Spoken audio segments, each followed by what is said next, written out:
Pour lui, l'information est à la base de la compréhension. Engagé sur les enjeux de société, il réfléchit aux solutions. Alexandre Morin-Villouellette.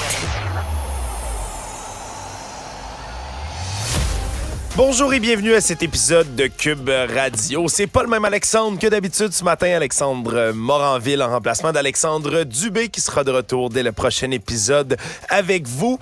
Commence la semaine en force, autant du niveau des actualités qu'au niveau de la température. C'est l'incontournable aujourd'hui. Si vous n'avez pas encore ouvert les rideaux de votre chambre, faites pas le saut. Il y avait de la neige hier, il y en a encore plus ce matin, dépendamment des régions du Québec. Là, on parle pour Montréal, entre autres, entre 15 et 25 cm de neige qui va s'être accumulée au total là, d'ici le début de la journée. Même chose, Gatineau, 10 à 20, Mont-Laurier, 10 à 15. Dépendamment des régions, là, on est vraiment dans cet intervalle-là d'accumulation de neige, ce qui cause aussi, un peu partout au Québec, des pannes d'électricité. Hydro-Québec qui sont en train de s'affairer là, à un peu plus de 60 000 foyers qui sont en ce moment privés d'électricité. C'est de la neige super lourde, là. Tu sais, de la bonne vieille neige de bonhomme, qu'on appelle ça, là, de la neige humide, lourde, qui colle. Oui, parfaite pour faire des anges, pour faire des bonhommes de neige, pour faire des balles de neige, mais aussi pour ensevelir votre auto sous une couche absolument atroce à déneiger et mettre tellement de poids sur les branches que ça tombe, puis ça crée les fameuses pannes de courant. Au moins, on aura pu avoir le gris puis le brun du béton de novembre. On est vraiment rendu en décembre avec de la belle neige comme ça.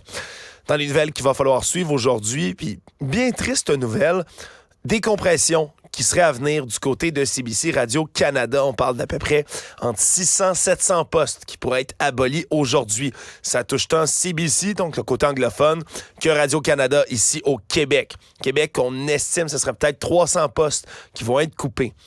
Puis je vais tout de suite faire une petite intervention sur ce que les gens pensent parfois qu'il y a comme guerre entre les médias.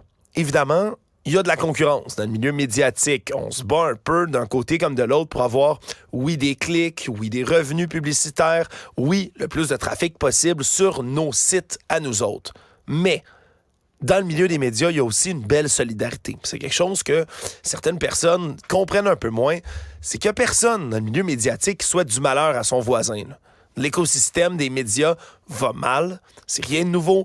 On le sait, là. On avait déjà du côté de Bell Canada fermé des stations de radio cet été. 1300 postes qui ont été coupés. Québécois, au sein du groupe TVA, entre autres, plus de 500 postes qui ont été coupés aussi pour une réorganisation.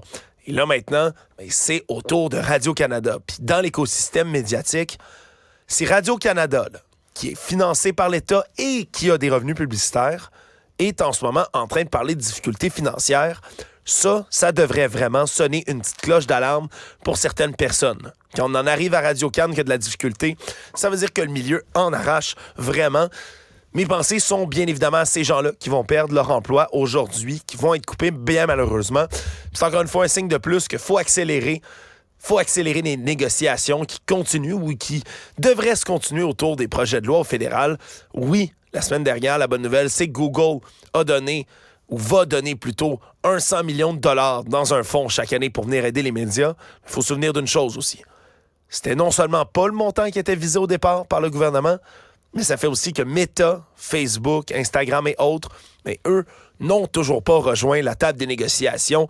Tant qu'eux embarqueront pas, on risque d'avoir de la difficulté. Puis tant que le monde entier aussi, là, tant que les autres pays du monde ne vont pas venir rejoindre le Canada dans ce combat-là, j'ai bien peur que ça soit trop difficile de faire plier les genoux à des géants comme Meta qui sont malheureusement, là, puis je le dis vraiment comme ça, malheureusement, mais plus puissants que même certains gouvernements dans le monde.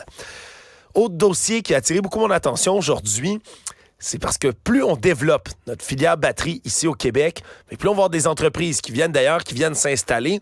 Des entreprises comme l'usine d'Ultium Cam, qui se trouve à Bécancour, une pièce super importante de la fameuse filière batterie du gouvernement Legault. Ça appartient à l'américaine General Motors et aussi à la sud-coréenne POSCO, qui sont là-dessus, sur cette usine-là. On développe des batteries, d'accord.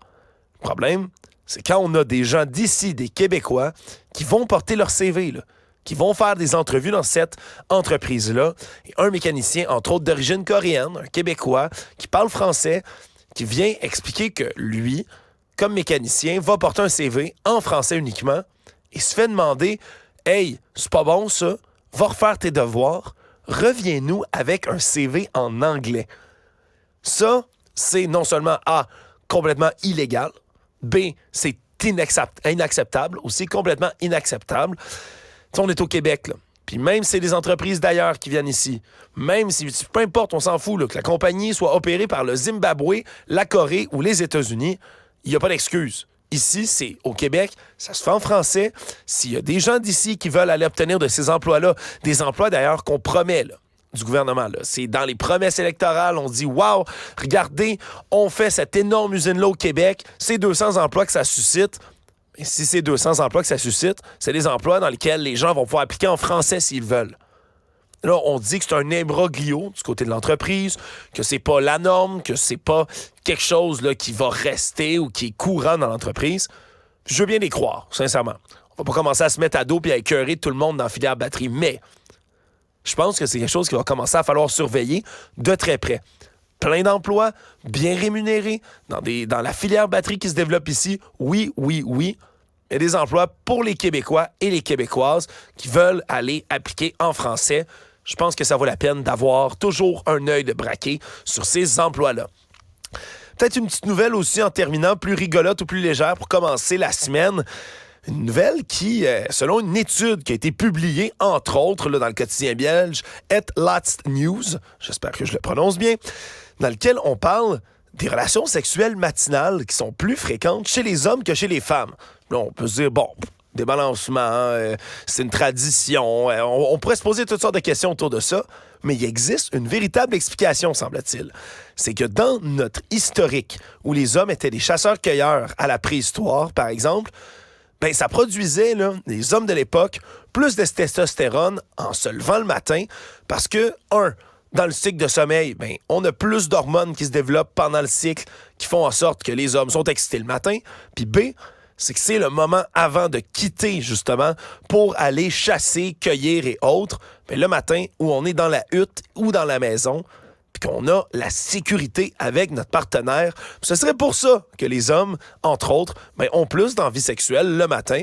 Une explication comme ça un peu rigolote. J'adore voir comment la biologie humaine a évolué jusqu'à aujourd'hui. Les temps ont changé, mais il y a des trucs comme ça qui restent pour toujours. Bienvenue ce matin à Cube Radio.